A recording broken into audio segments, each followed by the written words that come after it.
여러분의 구독과 좋아요는 저에게 큰 힘이 됩니다. 이후에 나올 모든 내용은 역사적 사실이 아닌 픽션임을 알립니다. 외외록 조선안종 16년 일본의 통신사로 방문하였던 신서웅이 남긴 사행록이다. 제목인 외외록은 외에서의 두려운 일에 대한 기록이라는 뜻으로 신서웅이 통신사로 일본에 방문하였을 당시 겪었던 기이한 일들에 대해 다루고 있다. 국사편찬위원회는 한국 고전 번역원과 협력하여 외외록의 내용을 알기 쉽게 정리하였다.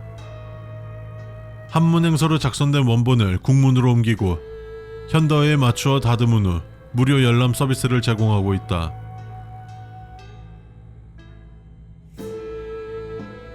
날이 밝자 바다를 따라 이동하였다.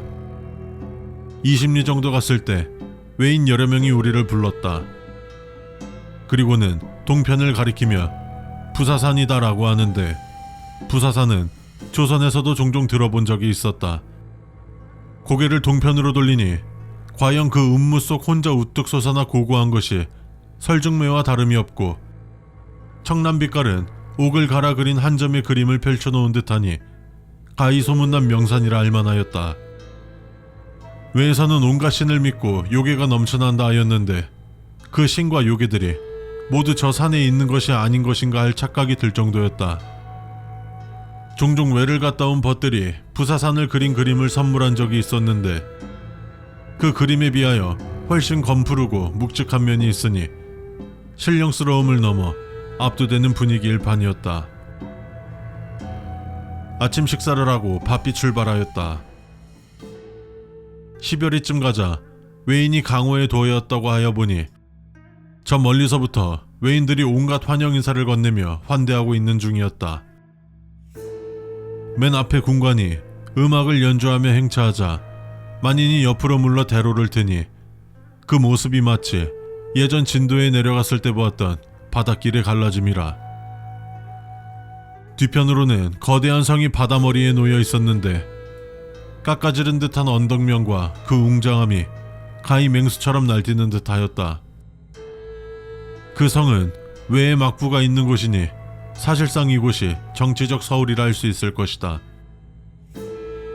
잠시 숙소에 내려 의관에 정지하고 성으로 들어갈 채비를 하였다. 저녁 식사는 성 안에서였다. 성내 관리에게 듣자 하니 우리가 받은 식사가 평소 관백이 드는 식사와 동급이라 하였다.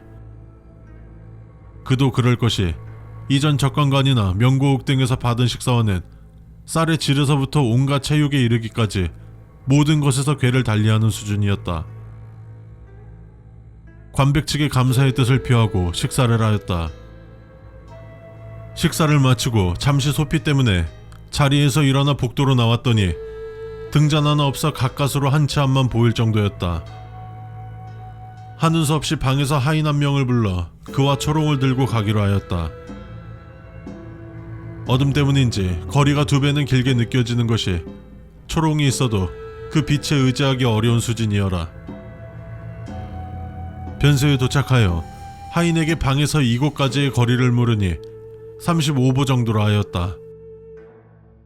체감상으론 3리는 걸은 듯한데 하인은 35보 정도밖에 되지 않는다 하니 새삼 어둠의 힘이 참으로 막강함을 깨닫는 듯 하였다. 하인에게 자리를 지키라 하고 변소로 들어갔다.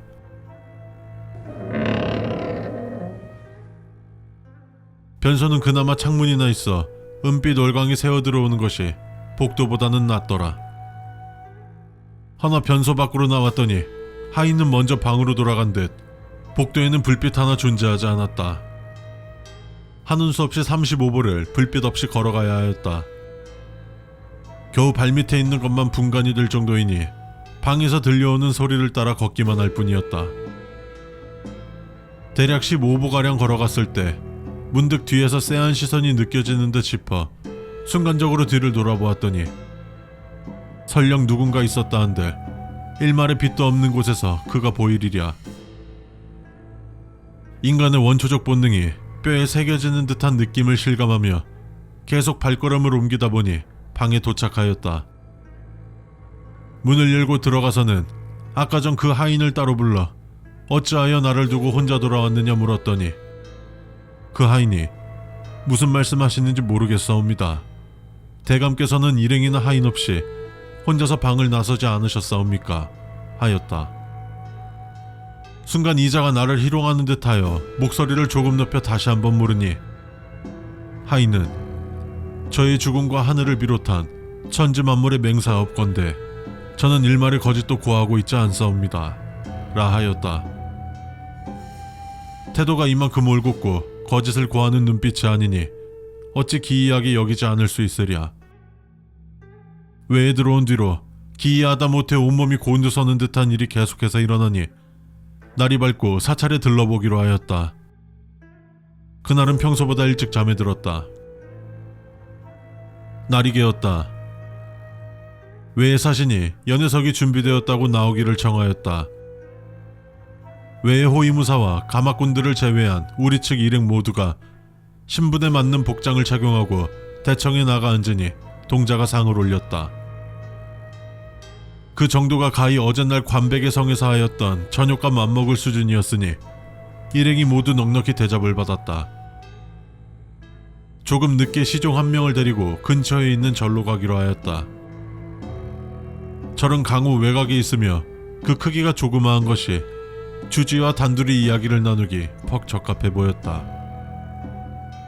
주지는 나이가 60에서 70 난집 돼 보였으나 겉으로 느껴지는 법력부터 상당해 보이니 과연 잘못 찾아온 것이 아닌 듯 싶었다. 주지에게 적관관에서부터 이곳에 이르기까지 있었던 기이한 일들을 모두 말하니 주지는 그것은 필시 우리나라의 장난을 좋아하는 요괴의 소행일 것이옵니다.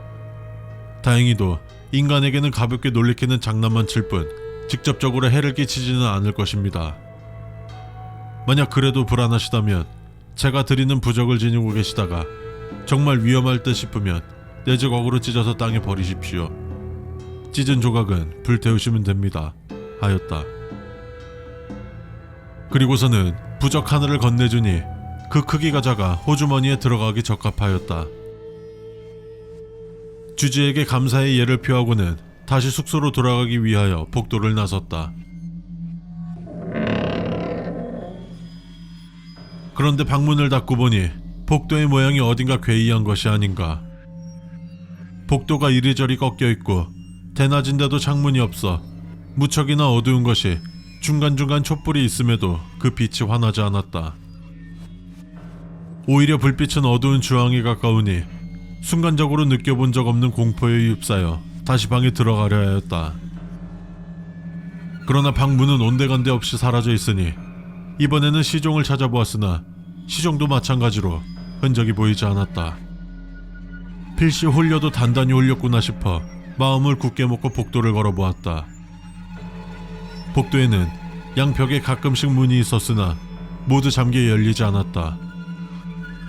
문 옆에는 조그마한 대나무 창살이 있어 그곳이 방이라는 것을 말해주는 듯 하였으나 아니 어두워 보이지는 않았다.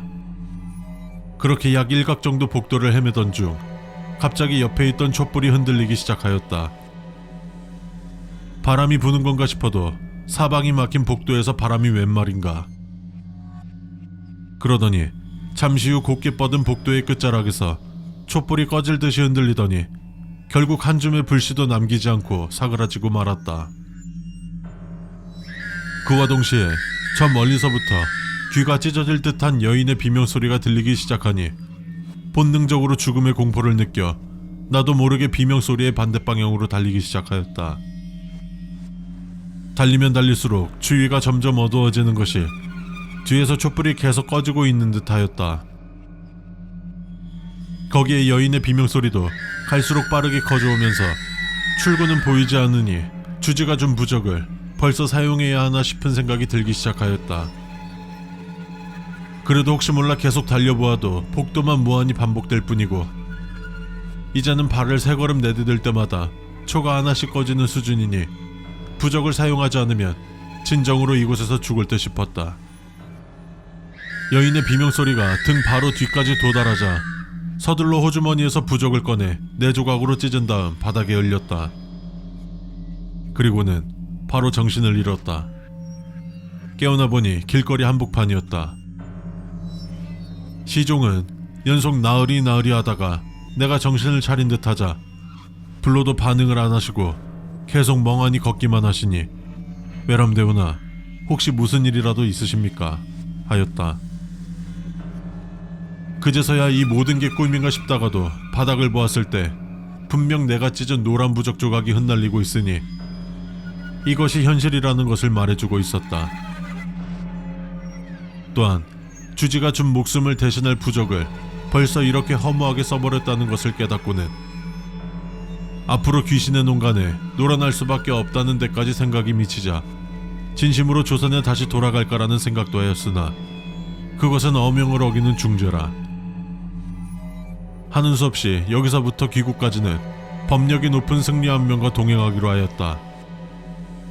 부적은 시종에게 태우라 명하니 부적 조각을 들고 숙소로 돌아와 부엌에서 불을 빌려 불살랐다.